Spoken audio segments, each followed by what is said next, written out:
The sun hung low over the dusty streets of Redemption Creek, casting long shadows that stretched like lazy cats across the wooden boardwalks. The town was quiet, the kind of quiet that made the creak of a saloon door sound like a gunshot. Inside the sheriff's office, a fly buzzed lazily around a half-empty coffee cup, its wings humming a tune that matched the slow, rhythmic snoring of Sheriff Billy "Buckshot" McGraw. At 22, Billy was the youngest sheriff in the territory, a fact that filled him with more pride than sense. His pa had always said he was born with a tin star in his pocket, but most folks in town figured he'd just been the only fool willing to take the job after the last sheriff got himself shot over a game of poker. Billy's office was a mess of wanted posters, half-finished reports, and a desk that looked like it had been chewed on by a particularly determined beaver. He leaned back in his chair, boots propped up, hat tipped over his eyes, dreaming of the day he'd finally earned the respect he deserved. Outside, the wind kicked up a swirl of dust, and the distant sound of laughter drifted from the saloon. It was the kind of night that made a man feel like anything could happen, and in Redemption Creek, it usually did. Across the street, the Twin Devil Saloon was alive with the clink of glasses and the low murmur of conversation. The saloon was owned by the infamous Carter twins, Jake and Jesse, two men who were as alike as two peas in a pod, right down to the way they both had a habit of leaving trouble in their wake. They were lean, wiry men with sharp eyes and quicker hands, the kind of men who could charm the boots off a rattlesnake. Tonight, they were seated at their usual table in the back, a bottle of whiskey between them and a deck of cards in Jake's hands. "You reckon the sheriff's still asleep?" Jesse asked, shuffling the deck with practiced ease. Jake grinned, his eyes glinting with mischief. "If he ain't, he oughta be. Man's got the sense of a mule with a head full of rocks." Jesse chuckled, pouring himself another drink. "Ain't that the truth? You ever seen a man so proud of bein' dumb?" Jake shook his head, his gaze drifting toward the door as a familiar figure stepped inside. The saloon fell quiet for a moment, the way it always did when she walked in. Lila McGraw was the kind of woman who made men forget their own names. At 33, she was still the talk of the town, with hair as dark as a moonless night and eyes that could make a preacher reconsider his vows. She was dressed in a simple but well-fitted dress, her presence commanding without her having to say a word. Lila scanned the room, her lips curling into a smile as she spotted the twins. "Evening, boys," she said, her voice smooth as honey. Jake stood up, tipping his hat. "Evenin', Mrs. McGraw. What brings you out tonight?" Lila's smile deepened. "Just needed a break from listenin' to my son snore loud enough to wake the dead. Figured I'd see if there was any life left in this town." Jesse pulled out a chair for her. "Well, you're in luck. We were just about to deal a hand. Care to join us?" Lila arched an eyebrow. "You sure you can handle losin' to a woman?" Jake laughed. "Darlin', we ain't never met a woman who could beat us at cards." Lila took the seat, her fingers brushing against Jesse's as she reached for the deck. "First time for everything, boys." The game started slow, the way these things always did, with small bets and easy smiles. But as the night wore on, the whiskey flowed, and the stakes got higher. Lila was good, damn good, and the twins found themselves losing more hands than they won.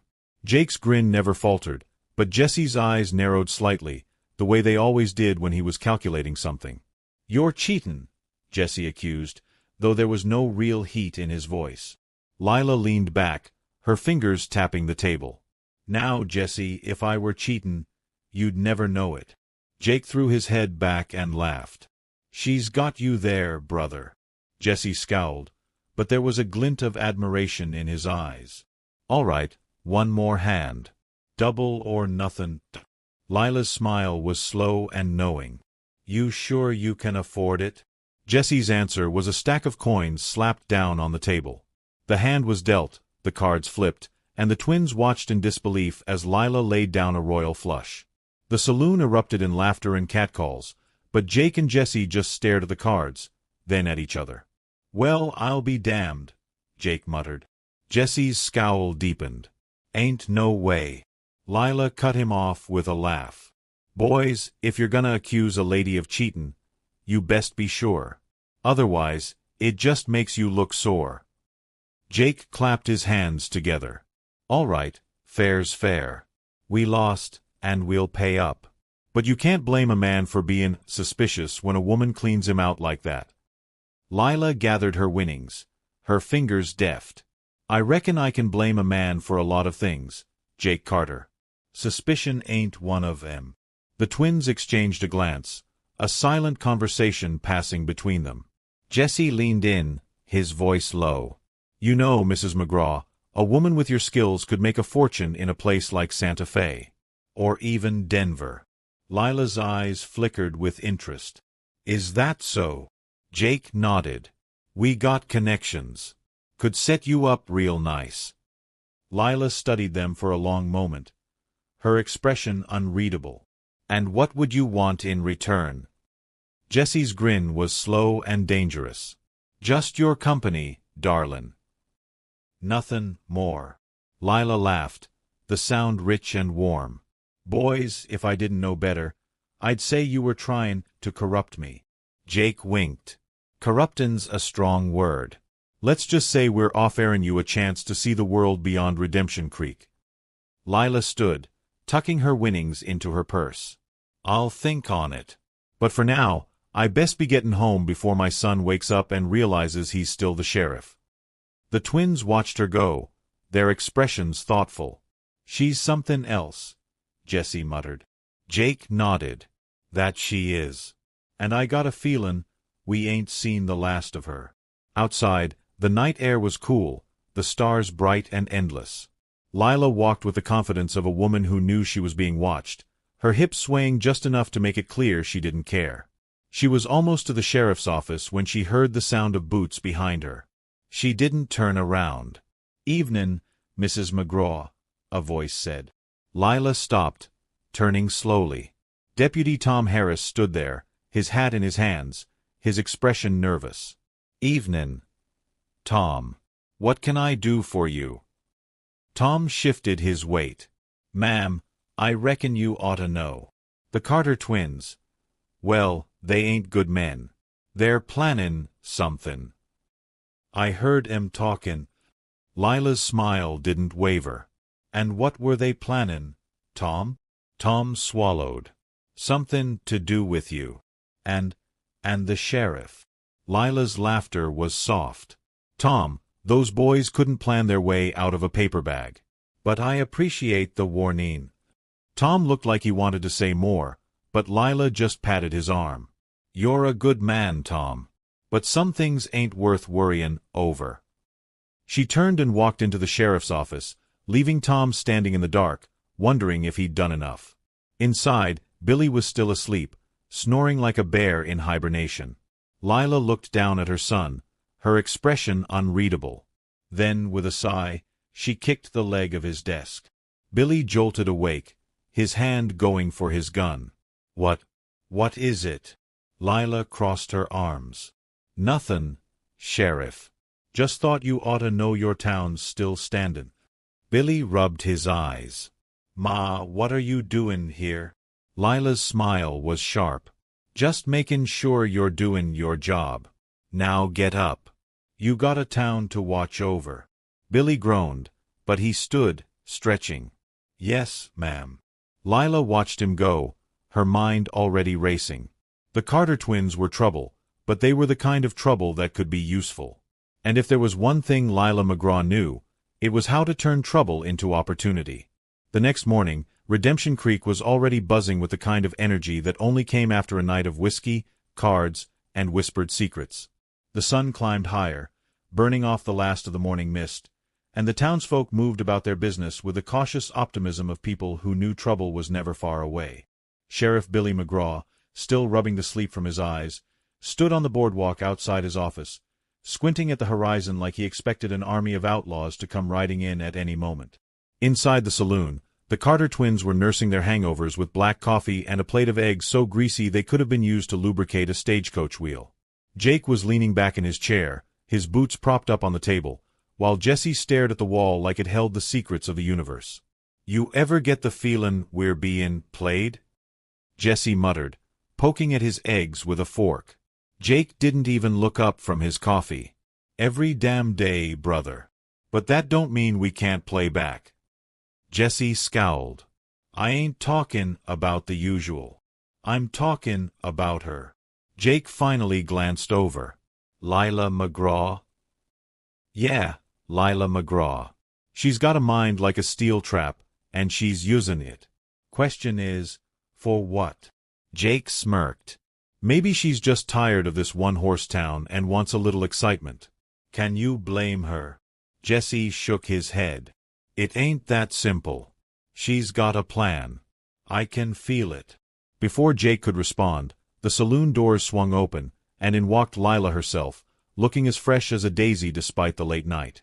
She sauntered over to their table, her hips swaying just enough to make the twins forget their hangovers for a moment. "Morning, boys," she said, her voice smooth as silk. "You look like hell." Jake grinned.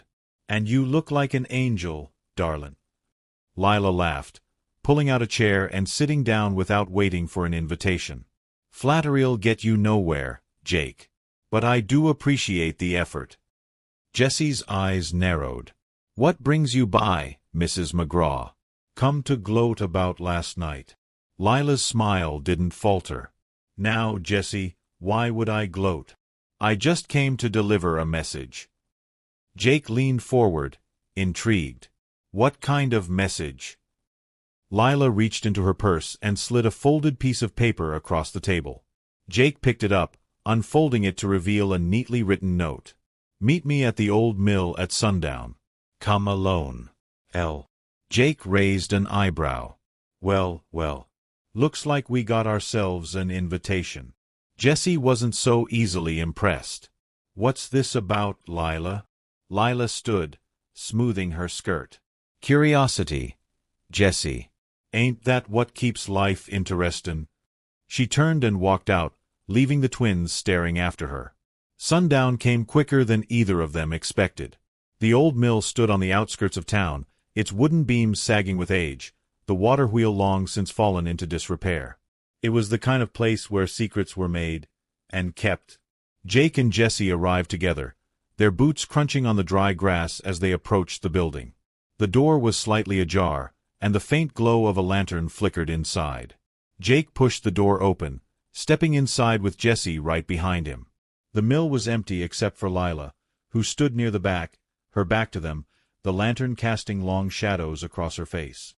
"Took you long enough," she said, not turning around. Jake tipped his hat. "Wouldn't want to seem too eager, darlin'." Lila finally turned, her expression serious. "I got a proposition for you too." Jesse crossed his arms. "We're listenin'." Lila walked closer, her voice dropping to a conspiratorial whisper. "I want you to rob the bank."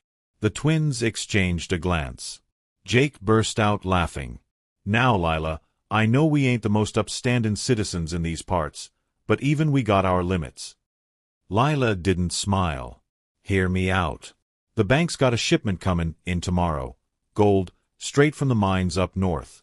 Enough to set us all up for life." Jesse's eyes narrowed. "Us?" Lila nodded. "Me, you, and whoever else we need. But here's the thing, it's got to look like it was Billy's fault." Jake's laughter died in his throat. "You want us to frame your own son?" Lila's expression was cold. "Billy's a fool. He's got the badge, but he don't got the sense to keep it. If he loses that gold, he'll lose his job. And then maybe, just maybe, someone with a little more experience could take his place."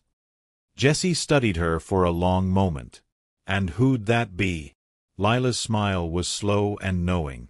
"Someone who knows how to keep the peace. Someone like me." Jake let out a low whistle. "You're serious. Dead serious." Jesse rubbed his chin, considering. "It's risky. If we get caught." "We won't," Lila interrupted. "Because Billy's so damn dumb, he won't even know what hit him until it's too late." Jake looked at Jesse, then back at Lila. "All right. We're in. But we do this my way." Lila's smile widened. "Wouldn't have it any other way." The next day, the bank was abuzz with activity. The gold shipment had arrived under heavy guard, and the townsfolk whispered about the fortune locked away in the vault. Billy, ever the dutiful sheriff, had stationed himself outside the bank, his chest puffed up with importance. He didn't notice the twins loitering nearby, or the way Lila watched from the shadows of the general store. Inside the bank, the manager, a nervous little man named Mr. Higgins, was overseeing the transfer of the gold into the vault. He wiped his brow with a handkerchief, his eyes darting to the door every few seconds. "Almost done, sir," one of the guards said, hefting a heavy chest onto the table. Higgins nodded, his voice trembling slightly. "Good. The sooner this is over, the better." Outside, Jake and Jesse exchanged a glance. It was time. Jake sauntered over to Billy, tipping his hat. "Afternoon, Sheriff. Heard there's some excitement goin' on in there." Billy puffed out his chest. "Sure is, Jake. Biggest gold shipment this town's ever seen. Gotta keep it safe, you know." Jake nodded solemnly. "I reckon you're the man for the job, Sheriff. But, you might want to check on your ma. She was lookin' mighty pale earlier." Billy's face paled. "My ma." Jake nodded toward the general store. "Over yonder. Said she wasn't feelin' well." Billy hesitated for only a second before hurrying off, his duty forgotten in his concern for his mother. Jake watched him go, then turned to Jesse with a grin. "Like talking candy from a baby." Jesse didn't smile. "Let's get this over with." Inside the bank, the guards were just locking the vault when the door burst open. Jake and Jesse stood there, guns drawn, their faces hidden behind bandanas. "Nobody move," Jake growled. The guards reached for their weapons, but Jesse fired a shot into the ceiling, sending plaster raining down. "Next one goes through someone's skull," he warned. Higgins whimpered, his hands shaking as he fumbled for the vault key. "Please, don't hurt us. Take what you want." Jake kept his gun trained on the guards while Jesse grabbed the key and opened the vault. The gold gleamed in the dim light, and Jesse let out a low whistle. Jackpot! They worked quickly, loading the gold into sacks and slinging them over their shoulders. Just as they turned to leave, the door flew open again. Billy stood there, his gun drawn, his face a mask of confusion and anger. "Drop the gold and put your hands up," he shouted, his voice cracking slightly. Jake sighed. "Now, Sheriff, you don't want to do this." Billy's hands trembled, but he held his ground. "I said, drop it." Jesse rolled his eyes. "Fine. Have it your way." He dropped the sack of gold and raised his hands, but as Billy stepped forward to make the arrest, Jake lunged. The sheriff barely had time to react before Jake's fist connected with his jaw, sending him sprawling to the floor. The twins didn't stick around to see if he got up. They grabbed the gold and bolted out the back, leaving Billy groaning on the floor and the townsfolk scrambling to figure out what had just happened. By the time Billy stumbled back to his office, his jaw was swollen, his pride was bruised, and the town was in an uproar. The gold was gone, the bank manager was in hysterics, and the Carter twins were nowhere to be found. Billy slumped into his chair, his head in his hands. "What am I gonna do?" he muttered. The door creaked open, and Lila stepped inside. She took one look at her son and sighed. "Oh, Billy, what a mess." Billy looked up, his eyes pleading. "Ma, I don't know what to do. They took the gold, and it's all my fault."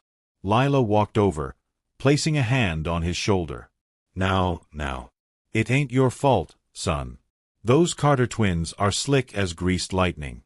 They fooled everyone." Billy shook his head. "I should have known. I should have stopped them." Lila's expression softened. "You did your best, Billy. But sometimes, your best ain't enough. That's why we gotta think smart." Billy looked up at her, hope flickering in his eyes. "What do you mean?" Lila smiled. "I mean, we catch those twins. And we do it in a way that makes you look like the hero you are." Billy's eyes widened. "How?" Lila leaned in, her voice dropping to a whisper. "We set a trap, and we make sure they walk right into it." The jailhouse in Redemption Creek was a squat, ugly building with bars thick enough to hold a bull and a lock that hadn't been picked since the last sheriff forgot the key inside. By noon, the Carter twins were sitting in the 2 cells, their boots propped up, whistling like they hadn't a care in the world. The gold, what little of it hadn't been spent on whiskey and a new pair of boots for Jake, was locked up in the evidence chest, though everyone in town knew it wouldn't stay there long. The twins had a way of making things disappear, and Billy McGraw had a way of making sure they didn't. Billy paced outside the cells, his hat pulled low, his jaw still throbbing from Jake's fist. He wasn't a stupid man, not really, but he sure felt like one. The whole town was laughing at him. Even the old hound dog tied up outside the saloon had given him a look of pity. "You boys are in a heap of trouble," Billy said, trying to sound tough. Jake grinned, leaning against the bars. "Now, Sheriff, we both know that ain't true. We're just here for the scenery." Jesse chuckled, spinning a coin across his knuckles. "Yeah, real pretty bars you got here. You do the paint job yourself." Billy's face flushed. "You robbed the bank. That's a Hanjin offense." Jake waved a hand. "Nah, we just borrowed it. We're plannin' on givin' it back, too. With interest." Billy opened his mouth to argue, but the door to the jailhouse creaked open. Lila McGraw stepped inside, a basket of food in her arms. The scent of fresh bread and fried chicken filled the air, and the twins sat up a little straighter. "Afternoon, boys," Lila said, her voice smooth as butter. "Thought you might be hungry." Billy blinked. "Ma, what are you doin'?" Lila ignored him, setting the basket down on the desk.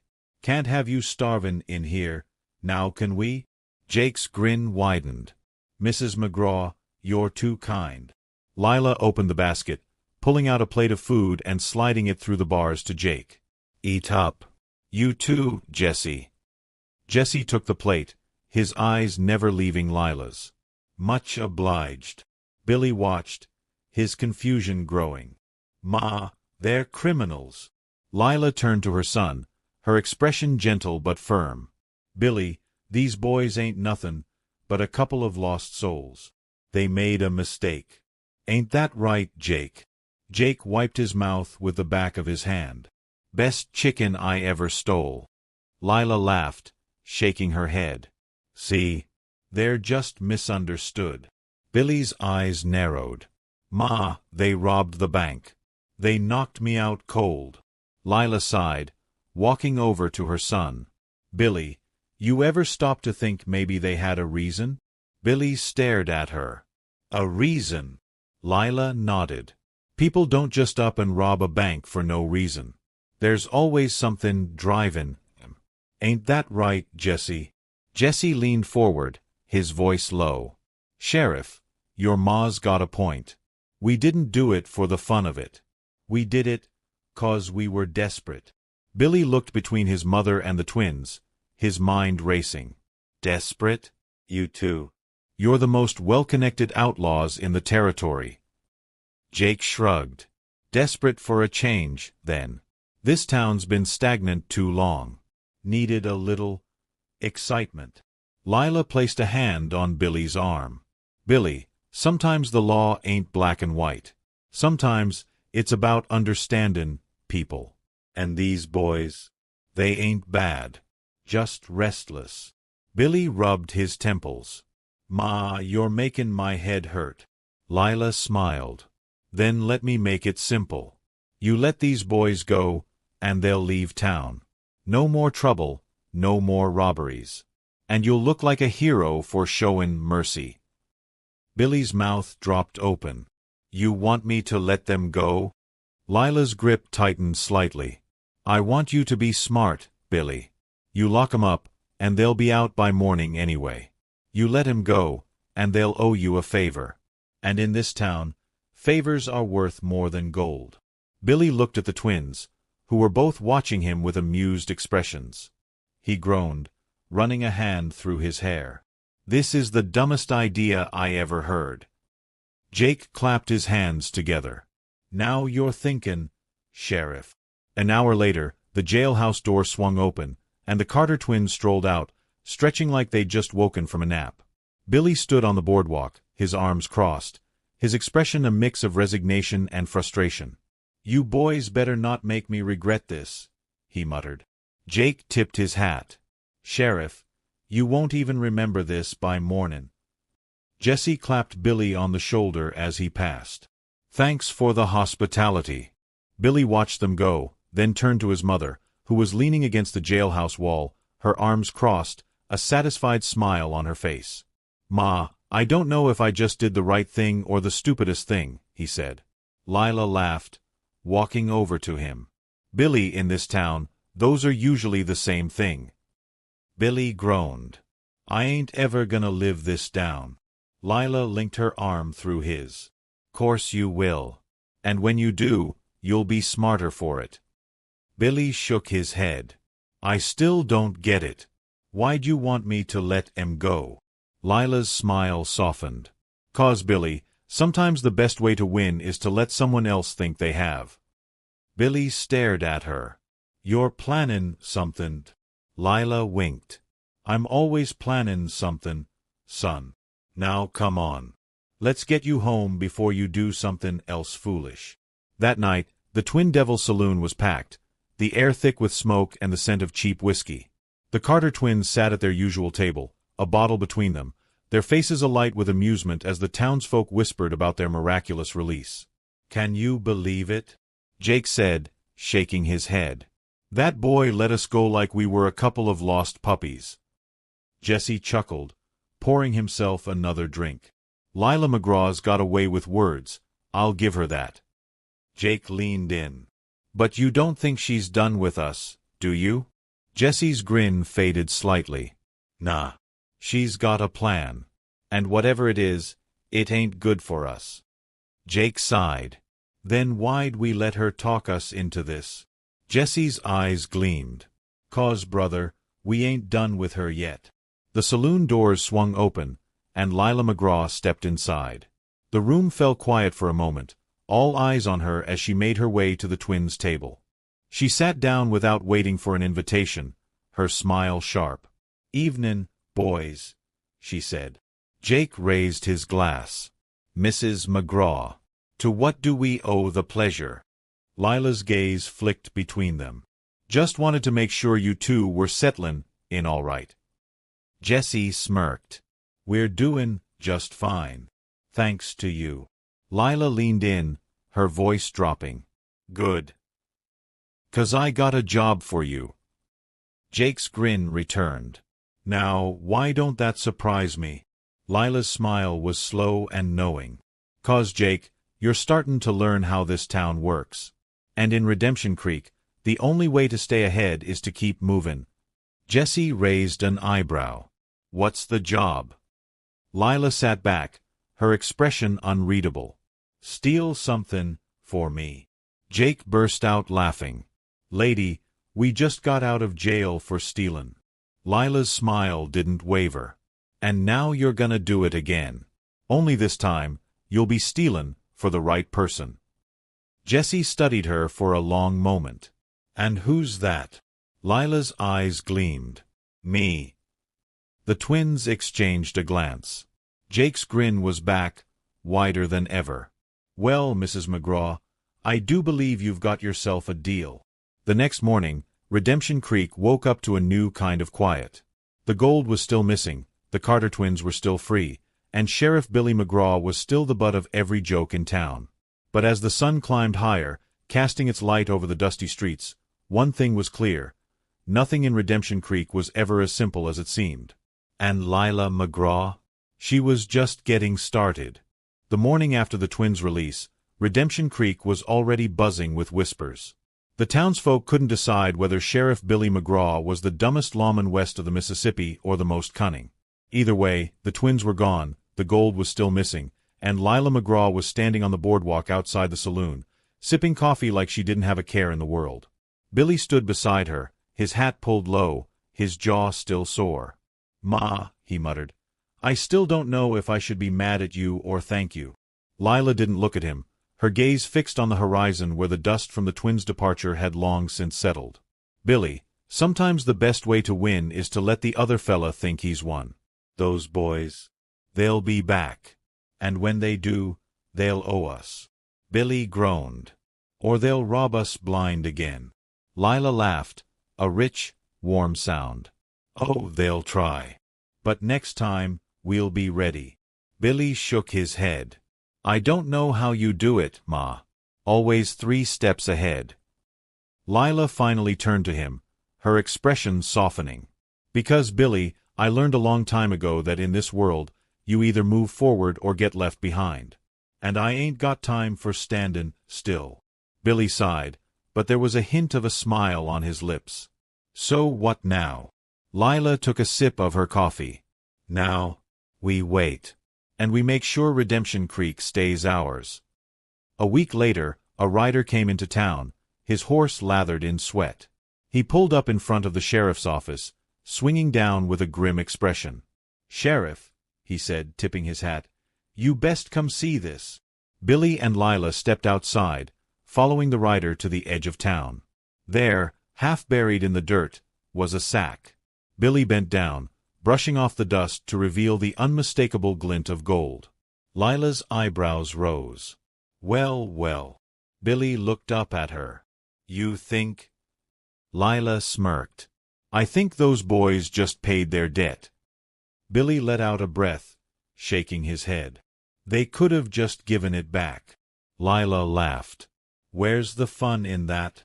She bent down, picking up the sack and hefting it. Come on, Billy. Let's go put this where it belongs. Billy watched her for a moment, then grinned. Yes, ma'am. That night, the Twin Devils saloon was quiet. The regulars had drifted home, and the only sound was the creak of the swinging doors in the breeze. Lila sat at the bar, a glass of whiskey in front of her, her reflection staring back from the mirror behind the bottles. The door opened, and the twins stepped inside, their boots kicking up dust. Jake tipped his hat. Evenin', Mrs. McGraw. Lila didn't turn around. Took you long enough. Jessie chuckled, sliding onto the stool beside her. Had to make sure the sheriff found our little gift. Lila finally turned, her smile slow and knowing. You boys always did have a flair for the dramatic. Jake grinned. Couldn't let you think we'd forgotten about you. Lila took a sip of her whiskey. So what now? Jessie leaned in. Now, we ride. But we'll be back. Lila's smile didn't waver. I'd expect nothin' less. Jake stood, tossing a coin onto the bar. Pleasure doin' business with you, Mrs. McGraw. Lila watched them go, the door swinging shut behind them. She finished her whiskey, setting the glass down with a soft clink. The bartender, an old man with a face like leather, wiped down the counter. You really think they'll come back? Lila's eyes gleamed in the dim light. Oh, I know they will. And when they do, Redemption Creek will be ready. She stood, smoothing her skirt, and walked out into the night. The stars were bright overhead, the air cool and still. Somewhere out there, the twins were riding, their laughter carried on the wind. And Lila McGraw? She was already planning their next move.